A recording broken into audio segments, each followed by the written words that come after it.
앞에서 원장님들이 뭐 좋은 얘기 많이 해주셨고요. 저 또한 비슷한 얘기일 것 같습니다. 저는 조금 더 이제 이런 감염 질환에 있어서 병원체, 그러니까 이런 감염을 일으키는 바이러스나 세균, 진균 또 중요하지만 결국에 더 중요한 거는 이제 면역력이라는 거죠. 뭐 요즘 아까 이제 MC님도 독감 환자가 꽤 많이 유행한다고 그 얘기를 하셨었고, 저도 마찬가지입니다. 저희 한의원에 독감이 의심되는 환자들 아니면 이미 독감 양성 판정을 받고 내원하는 아이들을 많이 진료보고 있습니다. 뭐 저 말고도 모든 뭐 소아과 의사들 마찬가지일 겁니다. 그럼에도 불구하고 그런 소아과 의사 선생님이든 저들 독감 환자를 매일같이 진료보면서 그 아이들이 기침을 하는 거를 뭐 제 코로 들이마시고 하더라도 거기서 다행히 크게 독감이 진행되지 않는 거는 결국 우리 몸에 정상적으로 면역력이 잘 발휘가 되면 병이 진행이 안 된다는 뜻이죠. 그렇다고 해서 무조건 다 면역력이 뭐 그러니까 다 답이냐 그런 건 아닙니다. 그러니까 우선은 이제 당연히 감염원의 접촉을 차단할 수 있으면 차단하는 게 좋고요. 이제 그게 이제 우선인 거죠. 그래서 이제 뭐 위생 손발 이렇게 끝이 씻는다든지, 그리고 함부로 뭐 지저분한 손으로 얼굴이나 뭐 우리 몸에 불필요한 피부들을 만지지 않는다든지 그 부분을 우선시하고 난 다음에, 그리고 그보다 더 중요한 거는 우리 몸의 면역력이 잘 유지가 되면, 발휘가 되면 그런 감염원, 그러니까 뭐 진균이든 세균이든 바이러스가 이렇게 접촉을 하더라도 다행히 거기서 크게 병이 진행되지 않는다는 얘기입니다. 우리 몸의 피부는 무균 상태가 아닙니다. 제가 어차피 저는 이제 아이들을 주로 전문으로 보니까 그럼 아토피 환자들도 많은데요. 그럼 그런 아토피 있는 아이들은 몸에 있는 이런 진균 감염이 되면서 여러 가지 이런 뭐 합해상 습진이라든지 여러 가지 피부 감염병들도 많습니다. 그래서 그 아이들한테도 항상 진료 보면서 어머님한테 얘기 드리는 것들은 자꾸 이 균을 없애려고 하는 항진균제나 그 박토로반 같은 이제 세균 작용을 하는 연고에만 포커스를 맞추기보다는 결국 이 아이의 전반적인 면역력이 개선이 되면 이런 감염 질환들이 덜 생긴다고 얘기를 드리거든요. 그래서 이제 지금 아버님이 질문을 주신 이제 지금 치료를 통해서 많이 호전되고 있는데 이게 완치가 되는지, 그래서 이제 앞에 있는 원장님들도 이제 저도 안타깝게 완치는 힘들 것 같고요. 다행히 많이 개선된 상태에서 저희가 얘기하는 면역력을 잘 유지를 하고 면역력이 좋으면 다행히 그렇게 심하게 고생하지 않고 호전된 상태를 잘 유지할 수 있을 것 같다는 게 제 답입니다.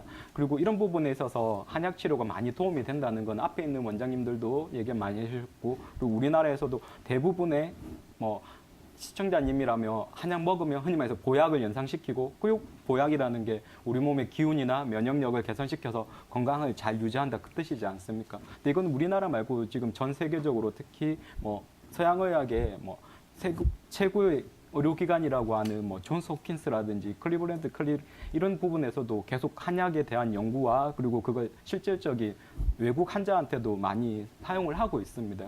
그래서 이제 제가 뭐 하나 자료를 가지고 왔는데요. 클리블랜드 클리닉에서 이제 그 한약 치료에 대해서 이렇게 홍보하는 글이 있습니다. 그 글에도 보면 한약이 하는 역할로서 우리 몸의 저항력을 키워서 질병과 싸워내는 힘을 키운다고 영문으로 외국 사람들한테 알려주고 있습니다. 그래서 제 이제 얘기를 마무리하자면 지금 아버님의 있는 이런 진균 감염으로 인한 무좀, 당연히 이제 진균을 없애기 위한 뭐 항진균제 사용이라든지, 그리고 거기서 더 심해지지 않게끔 이제 잘 건조를 시킨다든지 이런 부분도 중요하지만 결국 아버님의 근본적인 바탕인 면역력을 잘 유지를 해서 이 진균이 뭐 다시 재발되는 걸 줄인다든지 이렇게 하는 게 훨씬 더 중요하다는 얘기를 꼭 드리고 싶습니다. 네, 안녕하세요.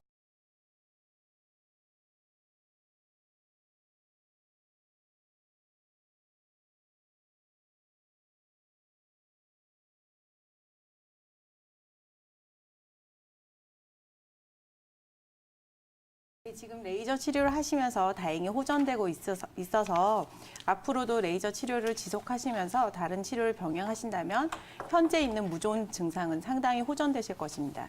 최근에 나온 레이저 치료는 한 70도 정도의 열을 피부에 조사를 해서 그 피부에 있는 사상균을 죽이는 목적으로 개발이 되어 있습니다. 그래서 예전에 나온 레이저와 달리 그 열을 피부층에 균일하게 침투를 함으로써 예전보다 화상의 위험도 줄어들고 해서 많은 환자분들이 선택을 하고 계십니다.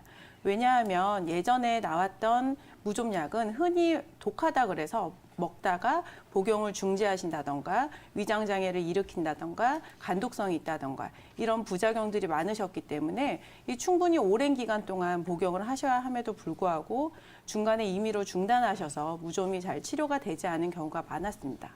그리고 피부에 바르는 무좀약 같은 경우에는 원래 예전에는 사포질을 해서 무좀약을 바르게 되어 있었는데 실질적으로 뭐 매번 무좀약을 바를 때마다 사포질을 해서 바르는 경우가 거의 없었기 때문에 그 바르는 무좀약의 효과에 대해서 굉장히 그 효과를 보는 분들이 굉장히 적었습니다.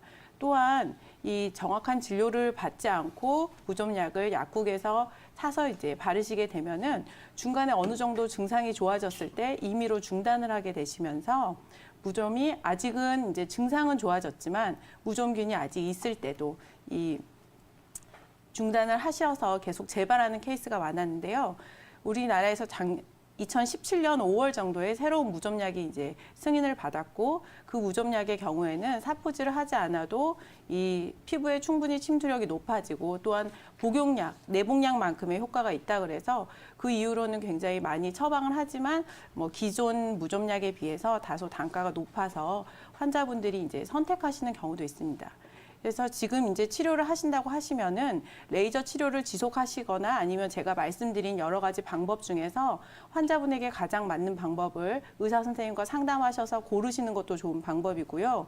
문제는 이렇게 치료를 하셔서 현재 있는 증상이 좋아진다고 할지라도 무좀균이 자주 발생할 수 있는 환경을 아마 가지고 계실 겁니다. 이제 나이가 있으시기 때문에 발 쪽에 각질이 과다하게 있을 가능성이 많고요. 이렇게 이제 각질층이 과다하다는 거는 각질이 탈락되는 속도가 젊은 사람들에 비해서 굉장히 이제 느려졌을 가능성이 높습니다. 이렇게 되면은 무좀균이 살기 좋은 환경이 제공되는 거죠. 우리가 인체는 음호한 상태에서 각질이 많이 생성이 되므로 이런 음호한 상태를 호전시켜주는 한약을 복용을 하신다던가 또한 손발에 땀이 많으셔서 무좀이 자꾸 재발하시는 경우에는 우리가 식적이 있을 경우에 손발에 땀이 많으므로 이 식적을 해결할 수 있는 치료를 같이 병행을 하시는 것도 도움이 되실 것 같습니다.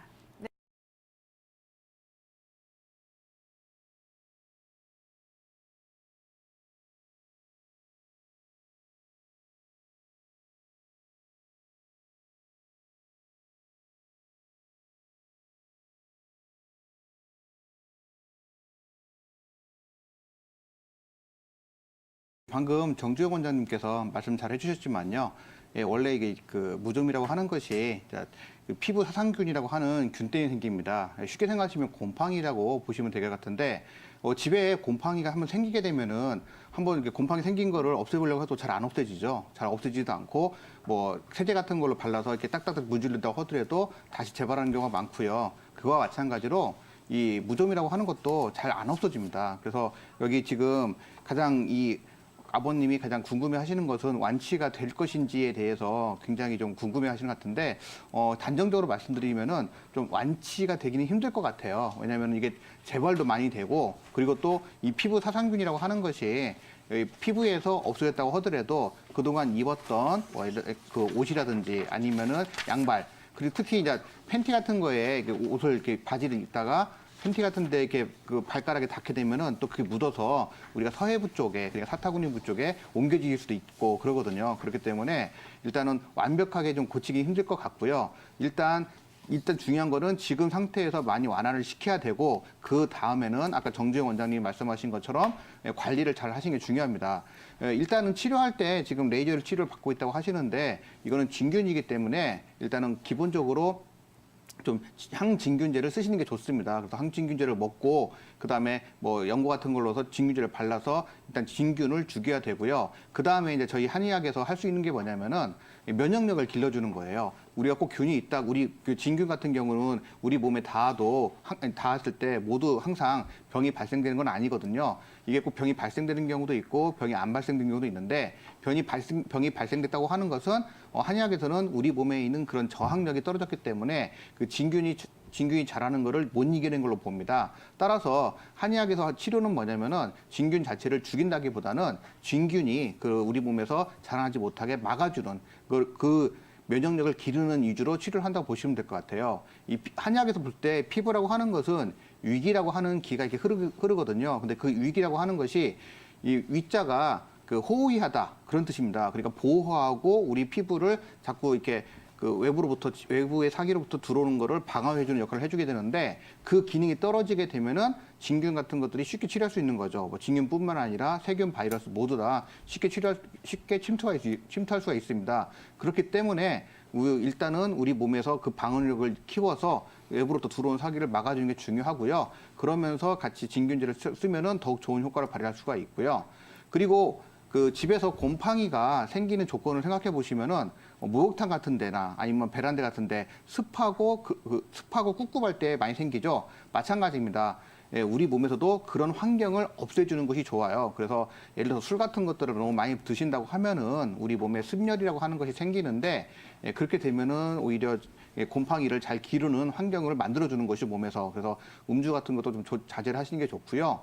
예, 그리고 항상 발가락 같은 데를 잘 말려서 씻은 다음에 잘 말려야 되는데 뭐 가장 좋은 방법은 그 드라이기 같은 경우로 발가락을 완전히 말린 다음에 나오는 게 좋고요. 그리고 발가락 수건 같은 경우는 발가락을 닦는 수건 같은 경우에는 또 혼자만 쓰신 다음에 바로 또 빨래를 하시고 일광소독하고 그런 식으로 해서 관리해 주시는 게 좋습니다. 그렇게 해서 쭉 관리해 주시면은 일단 좋아진 다음에 상당 기간 재발을 막을 수가 있기 때문에 낫는 것도 중요하지만 관리가 더 중요하다고 볼 수가 있겠습니다.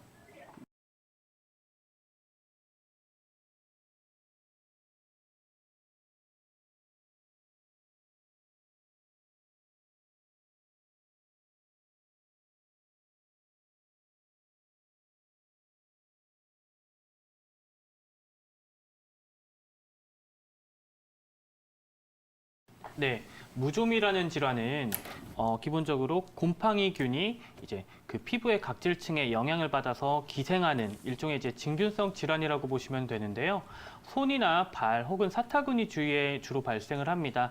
대부분의 경우 한 80% 정도는 손이나 이제 발톱에 발생을 하게 되는데요. 이제 이 무좀이라는 질환이 생기게 되면 무엇보다 불쾌하게 이제 발 냄새가 나기도 하고요. 각질이 이제 일어나서 조금 각질이 날리는 증세도 나타나고 좀 심해지게 되면 물집이라든지 진무름 등의 증세가 나타나면서 좀 심하면 통증까지도 수반되기 때문에 삶의 질에 영향을 좀 많이 주는 그러한 질환이라서 만성화되기 전에 치료하는 게 사실상 굉장히 중요합니다. 근데 지금 환자분 같은 경우는 보니까 8년 전부터 무좀이 생겼고 꽤 최근부터 이제 치료를 시작하신 걸로 봐서는 어느 정도는 만성화가 된 양상으로 보이기는 하는데요. 하지만 지금 레이저 치료를 진행하셨을 때 제가 봤을 때는 한 4번에서 한 5번 정도 진행하셨을 가능성이 높을 것 같은데 그 정도 진행을 하셨을 때 호전도가 보였다라는 거는 앞으로도 어느 정도는 유의성 있게 호전도가 나타날 것으로 보여집니다. 단 중요한 것은 무좀 자체가 곰팡이균에 의해서 나타나는 진균성 질환이라는 점인데요. 이제 레이저 치료를 통해서 어느 정도 호전을 봤다, 외향상 호전도를 보였다고 할지라도 꾸준하게 관리가 되지 않는다거나 혹은 균에 대항할 수 있는 항균 작용, 그러니까 면역력이 떨어지게 되면서는 끊임없이 호전과 재발을 좀 반복할 수 있기 때문에 조금 더 근본적인 치료가 중요할 것 같다라고 판단이 되고요. 레이저 치료로 어느 정도 호전을 각질층에 이제 재생을 도모하는 레이저 치료로는 어느 정도 호전을 보일 수는 있지만 피부 두께 자체는 사실상 이 두께 자체가 정해져 있습니다. 그렇기 때문에 무조건 레이저 치료가 계속해서 반복이 되다 보면은 사실은 그 피부층 자체가 너무 얇아지면서 오히려 재생력이 떨어질 수 있기 때문에 어느 정도 호전도를 보였을 때는 치료를 중단하신 이후에 피부 각질층 자체가 제대로 재생이 될 수 있도록 좀 한방적인 치료를 병행하시는 것이 좋아 보이고요. 무엇보다 면역력 증강을 위해서 한약도 좀 같이 복용을 해보시면 좋을 것 같습니다. 한의학에서는 이제 손, 발톱을 이제 간이라든지 인체 건강 상태를 보여주는 중요한 척도로서 파악을 하고 있기 때문에 이러한 부분에 있어서 호전될 수 있도록 많은 한약 처방이 이루어질 수 있기 때문에 꼭 한의원에 내원하셔서 상담 받아보시기를 권하겠습니다. 그리고 이제 관리법으로서 제일 중요한 거는 무엇보다 청결, 그리고 적당히 건조한 상태를 유지해 주는 것인데요. 무엇보다 본인한테 제일 편안하고 좀 쾌적한 신발을 신어주시고 너무 오랫동안 신은 신발을 신는다든지 혹은 남의 신발을 신는다든지 너무 꽉 끼는 신발을 신는다든지 하지 않으시는 게 중요하고요. 씻으실 때나 혹은 휴식을 취하실 때 통풍이 잘 될 수 있도록 해주시고 발도 조금 많이 움직여 주시고 주물러 주심으로 이제 순환이 잘 될 수 있도록 도와주시는 것도 한 좋은 방법이 될 것 같습니다. 네, 어머니.